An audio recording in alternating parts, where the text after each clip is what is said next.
Esta narración inicia en la lúgubre penumbra de un inmueble abandonado, donde un grupo de militares comienza a inspeccionar cada rincón del sitio en busca de algo.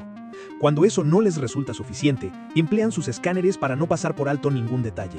De pronto, una figura ágil atraviesa corriendo justo detrás de ellos, provocando que griten ¡Ahí está!, mientras se preparan y apuntan hacia la criatura. Sin embargo, esta resulta ser nada más y nada menos que un pequeño niño humano. El chico está aterrado y cubierto de cicatrices. Intenta escapar, pero aún así logran capturarlo. Pasa un tiempo antes de que el muchacho vuelva a abrir los ojos, esta vez recostado en una cama confortable, dentro de una habitación donde la intensa luz del sol lo deslumbra. Se revela que se encuentra en un refugio para menores. Habiendo pasado toda su existencia en un edificio en ruinas, el pequeño es incapaz de asimilar lo que ocurre. El suelo liso, la vestimenta limpia y la comida sabrosa que le sirven a la hora exacta. Todo resulta demasiado novedoso para él, por lo que dedica sus días a sentarse sobre una colina, observando en silencio. Todo cambia cuando otros niños se le acercan y le proponen jugar, pero el chico se tensa como un felino asustado y los ahuyenta, hasta que una mariposa se posa suavemente sobre su cabello, logrando tranquilizarlo. A la distancia, dos mujeres lo observan. La de cabellera rojiza pregunta si el muchacho sabe hablar y la otra responde que no, explicando que fue encontrado recientemente por el escuadrón de rescate. Supone que el niño creció entre animales y por eso aún no puede comunicarse. Ante esto, la pelirroja comenta en tono sorprendido que parece ser literalmente Mowgli, lo que confunde a su compañera, ya que se trata de un personaje de una historia antigua, de la era anterior a la llegada. Mientras tanto, el pequeño corre hacia el interior del edificio junto con los demás niños, cuando observa que uno de ellos recibe una carta. Por supuesto, él no comprende qué es aquello, así que una niña pecosa le explica que proviene de un padrino, quienes a veces incluso mandan obsequios. Como siempre, el niño guarda silencio, aunque la chica lo acompaña y le comenta que los padrinos son adultos que se encargan de cuidarlos, generalmente personas bondadosas, aunque también existen algunos malos.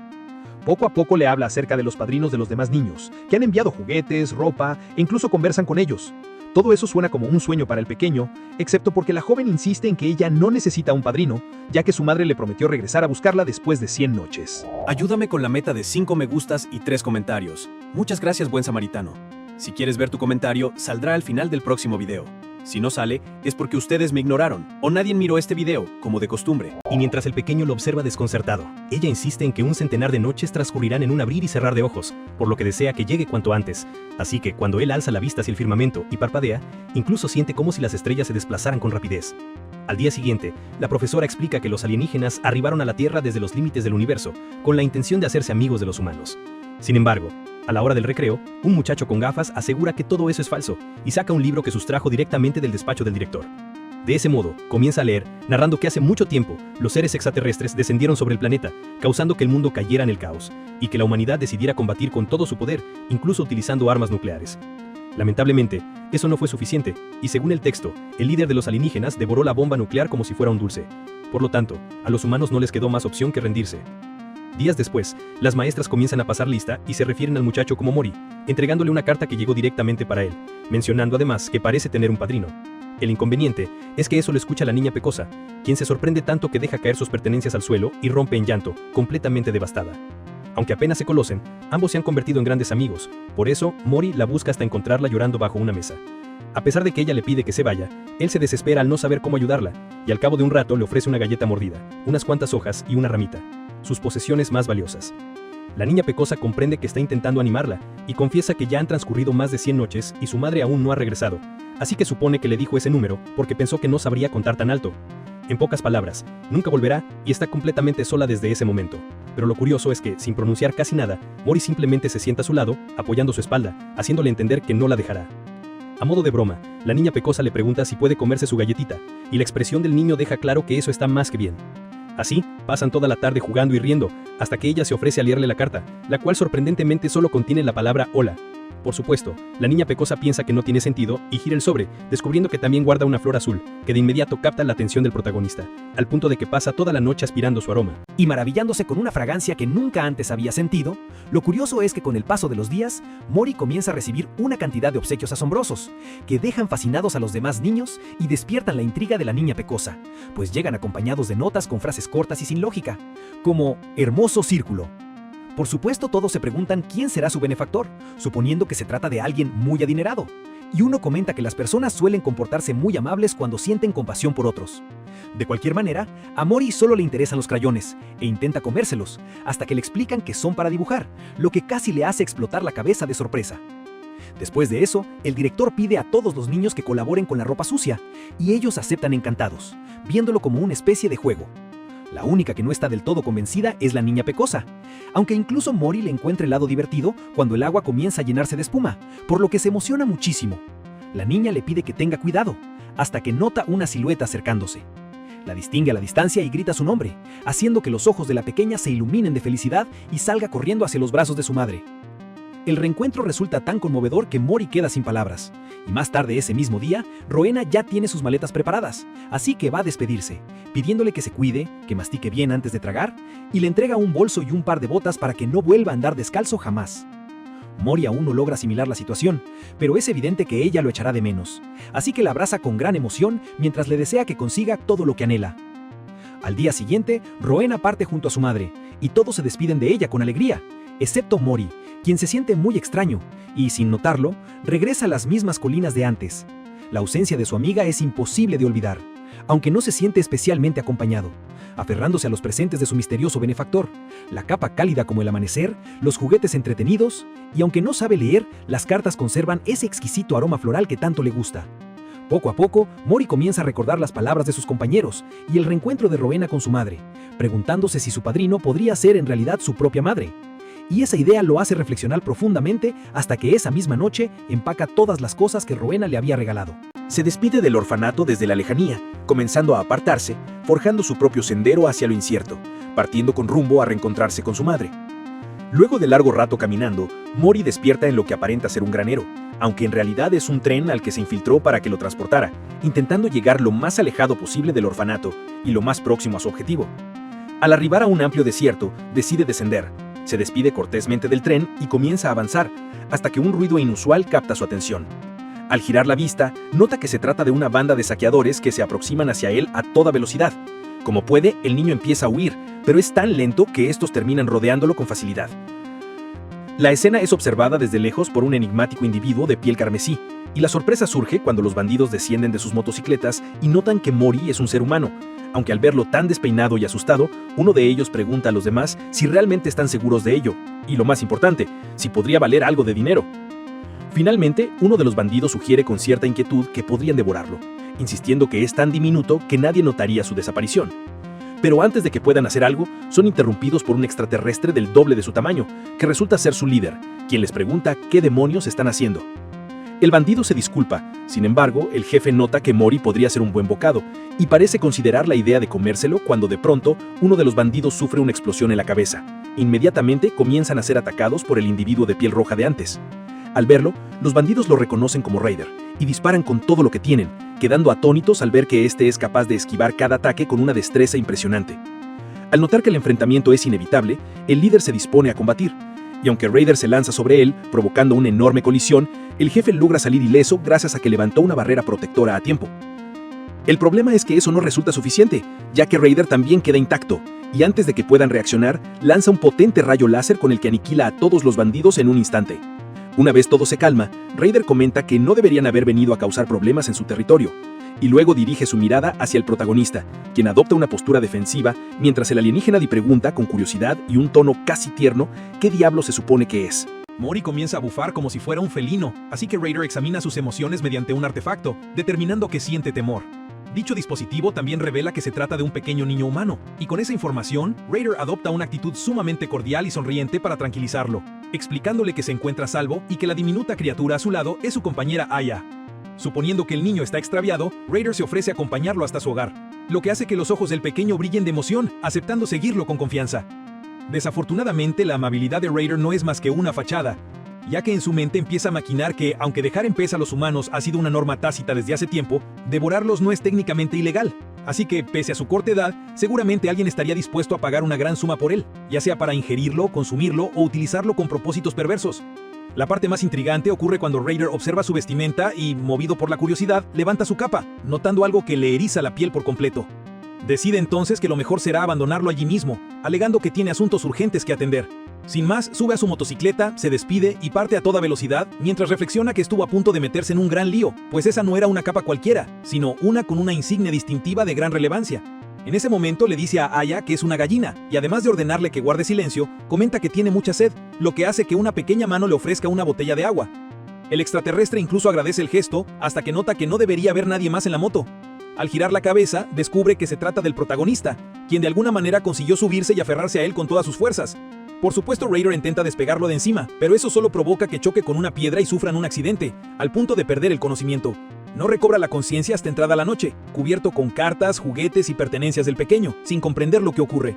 En ese momento, Mori se asoma y casi lo mata del susto, mientras Aya explica que el niño colocó todas esas cosas encima de él para mantenerlo caliente, en caso de que su temperatura corporal descendiera demasiado. El dispositivo también advierte que está padeciendo una severa deshidratación, lo que basta para que el protagonista salga corriendo a toda prisa en busca de una botella de agua. Con la mala fortuna de tropezar nuevamente con la misma roca de antes, termina derramándole el agua encima. De manera extremadamente tierna, Mori empieza a revolver entre sus pertenencias algo con que secarlo, pero justo en ese instante, Raider logra ver el sello grabado en sus cartas, donde resalta el mismo emblema que había observado antes, el distintivo del clan Fa, cuyo jefe es uno de los 7 dedos del ser que alberga en su interior el universo completo. Dicho símbolo únicamente puede ser portado por él y por aquellos a quienes haya concedido permiso explícito.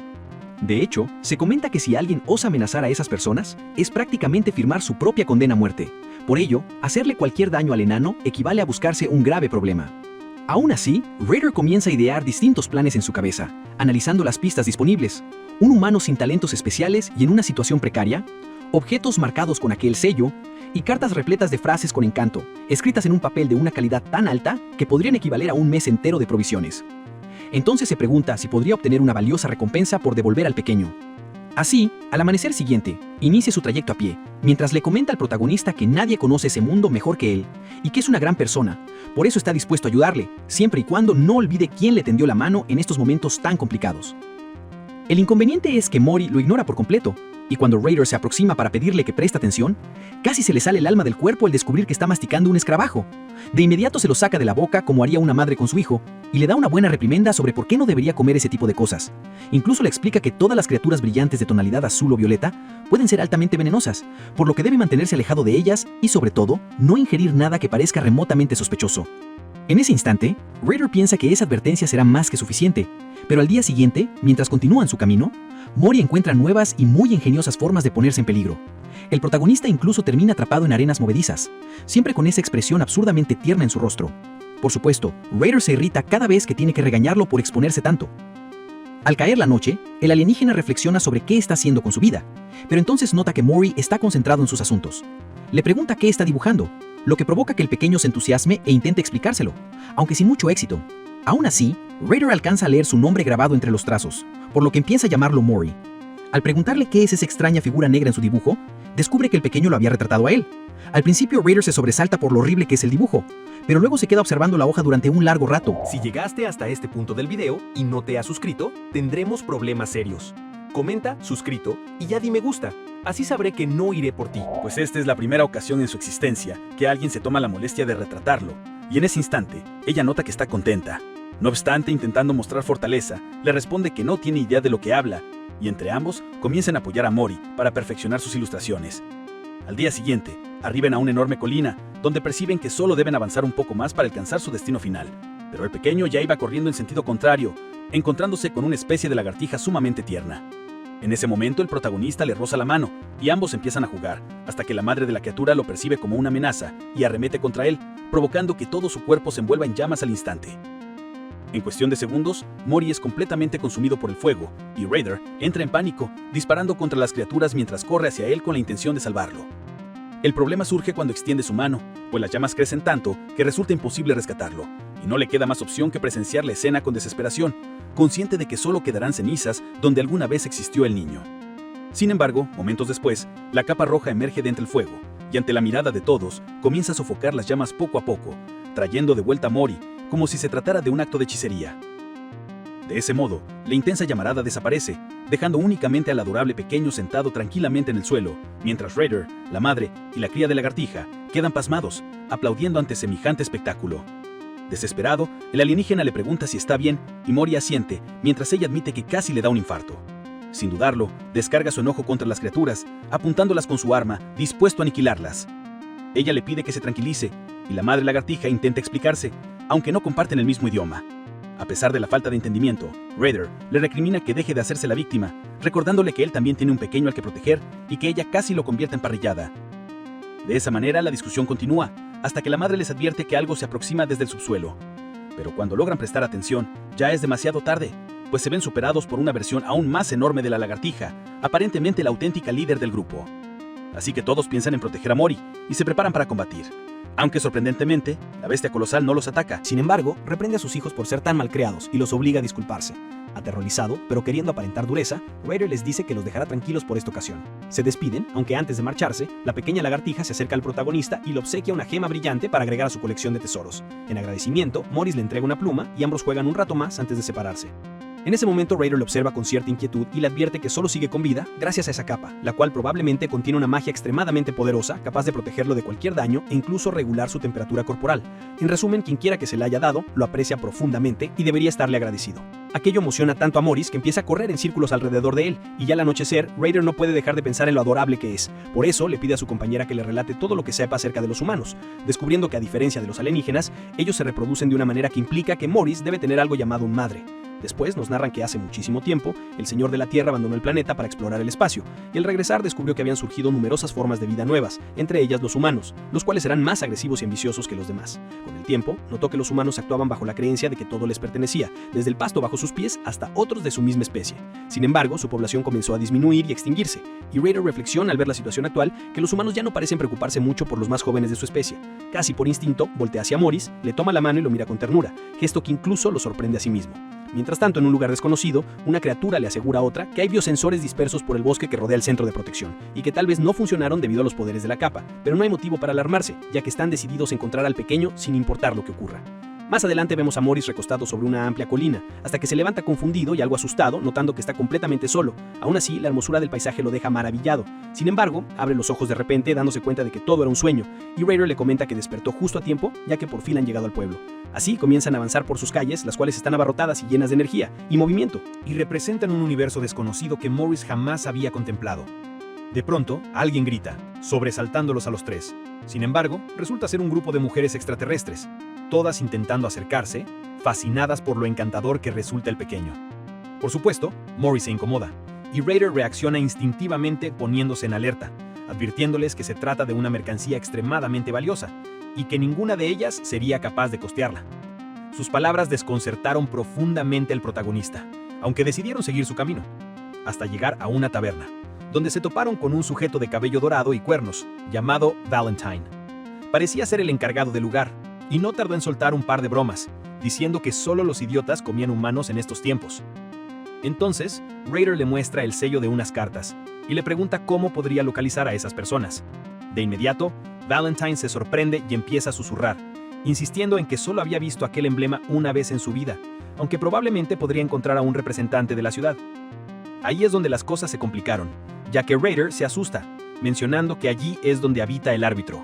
Sin embargo, Valentine no agrega nada más, y comienza a observar detenidamente los rasgos singulares del protagonista.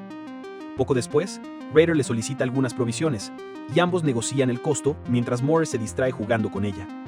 Una vez establecido el precio final, el pobre Raider tiene que rebuscar entre sus pertenencias para ver cómo pagar, y ella sugiere que vendan algunas posesiones del protagonista, a lo que la alienígena le advierte que podrían asesinarlo por eso. Entonces nota la piedra preciosa de la lagartija y le pregunta a Valentine cuánto vale. Este le explica que se trata de una gema de Thomas, y la lanza sobre el mostrador, provocando que se fragmente en varios trozos. Por supuesto, el protagonista casi sufre un infarto al ver cómo destruían su tesoro, pero Valentine le pide que mantenga la calma y observe. En cuestión de segundos, la gema se recompone sola, mostrando su capacidad de regenerarse. El problema es que, aún así, carece de valor.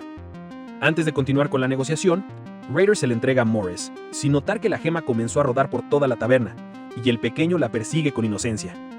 Cuando finalmente logra alcanzarla, se encuentra con una criatura de apariencia aterradora, que al verlo exclama que es adorable. Aterrorizado, el protagonista sale corriendo hacia Raider, pero la bestia lo toma por la capa y lo arrastra hacia sí, metiéndolo dentro de su bolsa, la cual funciona como una especie de agujero negro. por lo que Mori se sumerge en una densa penumbra, donde sin importar cuánto grite o solloce, nadie logra escucharlo. Mientras tanto, de manera repentina, Raider siente un pésimo presentimiento y voltea, dándose cuenta de que el niño ha desaparecido por completo. Lo peor es que el resto de la taberna permanece en absoluta tranquilidad, como si nada hubiera ocurrido. Cuando comienza a gritar el nombre de Mori, nadie reacciona, excepto una persona que se queja al sentir al sujeto que raptó al pequeño chocando contra él al intentar escapar del lugar. En ese instante, Raider cruza miradas con el individuo, sintiendo un mal augurio, y sale corriendo tras él, rogándole que se detenga. Pero el tipo no solo lo ignora, sino que empieza a escabullirse entre la multitud. Cuando Raider finalmente logra acercarse lo suficiente como para casi sujetarlo por la capa, el hombre salta hacia un precipicio y ella detecta a un diminuto humano atrapado en su bolsillo, dejando en evidencia que intenta secuestrar a Mori. Con eso en mente, ambos se separan para tratar de interceptarlo, aunque el sujeto resulta ser increíblemente ágil y la estructura del pueblo no ayuda en absoluto. Por eso, ella decide emplear su avanzada tecnología, similar a la mostrada al inicio, para escanear cada calle, rastrear sus movimientos en tiempo real y calcular un total de 14 rutas posibles para atraparlo. Poco a poco las opciones se van reduciendo, permitiéndole guiar a Raider por el trayecto más eficiente para alcanzarlo. Así da comienzo una persecución frenética en la que incluso termina destruyendo una escultura elaborada completamente de arena por una joven artista quien había invertido 6 meses en crearla.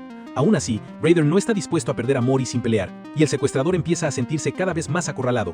Mientras tanto, el protagonista experimenta una sensación interna de agitación, como si su cuerpo estuviera dentro de una lavadora. Después de un rato, ella lo conduce hasta un punto sumamente preciso, advirtiéndole que se topará con el objetivo en cuestión de segundos. Raider, incrédulo, comenta que debe ser una broma, pues alcanzarlo implicaría saltar una distancia casi suicida. Sin embargo, cuando ella grita "ahora", Raider no vacila ni un instante y se lanza al vacío, sorprendiendo al secuestrador al punto de dejarlo paralizado, creyendo que aquel hombre está completamente loco y que morirá al caer. La sorpresa llega cuando justo antes de impactar contra el suelo, Raider es recibido por su motocicleta, controlada remotamente por ella, logrando no solo salvarse, sino también continuar la persecución. Sino enfrentarse directamente con él, y de manera descarada, el raptor le pregunta quién es y por qué lo busca, a lo que Raider simplemente llama al protagonista y le pide que realice cualquier movimiento si puede escucharlo.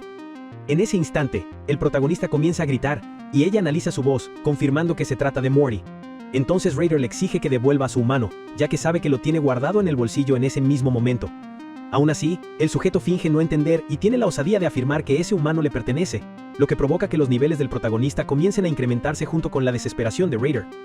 Finalmente, este desenfunda su arma y lo amenaza con eliminarlo si no libera al pequeño. Pero el secuestrador se niega, alegando que el niño le parece encantador y que por lo tanto, ahora es suyo. Lo más inquietante de todo es que el secuestrador reconoce a Raider, asegurando que su fama lo antecede, pues es una criatura creada de forma ilegal, ignorante, ingenua y marginada. Luego le cuestiona cómo alguien tan peligroso como él podría cuidar a un ser humano, insistiendo que puede amarlo mucho más de lo que Raider jamás podría hacerlo. No solo eso, sino que recalca que Raider solo lo desea por mero capricho, dando a entender que no son iguales. Por fortuna, Raider no cae en sus provocaciones y propone que sea Mori quien elija con quién quedarse. Sin embargo, el raptor afirma que no será necesario, porque si dispara esa arma, las alarmas del pueblo se activarán de inmediato, y él será perseguido como un delincuente. Por supuesto, ese detalle le infunde seguridad, pero Raider adopta un tono serio y le deja claro que no le importa. Mientras tanto, Mori pasa todo ese tiempo gritando y suplicando ayuda en su interior, experimentando niveles de pavor que jamás había sentido en su corta vida, atormentado por la idea de que no hay escapatoria. Aún así, todo cambia cuando escucha una voz conocida que proviene de su peluche, aquel que su madre le había regalado, el cual le dice: "No olvides ir al baño antes de dormir", y aunque no parece una gran revelación, sin embargo, algo se despierta dentro de Morris, y regresando con el secuestrador, este intenta proponerle a Raider un acuerdo, ya que uno de ellos se quedaría con la cabeza y el otro con el cuerpo, una idea que por supuesto Raider desestima, creyendo que tiene suficiente energía en su arma para volarle la cabeza. Aún así, no reúne el coraje para hacerlo, pues teme que Morris pueda resultar herido en el proceso. Al final comprende que lo mejor es buscar una manera de sacarlo de allí primero. El secuestrador, molesto por ser ignorado, empieza a quejarse, hasta que nota un tipo de líquido extraño saliendo lentamente de su interior. El susto es tal que casi cae de espaldas y abre su bolsillo, dejando al descubierto a Morris, sin pantalones, completamente concentrado en orinarse. Por supuesto, el pequeño no desaprovecha la oportunidad y escapa corriendo. El hombre comienza a insultarlo, amenazando con acabar con su vida, hasta que Raider actúa primero, volándole un brazo al instante.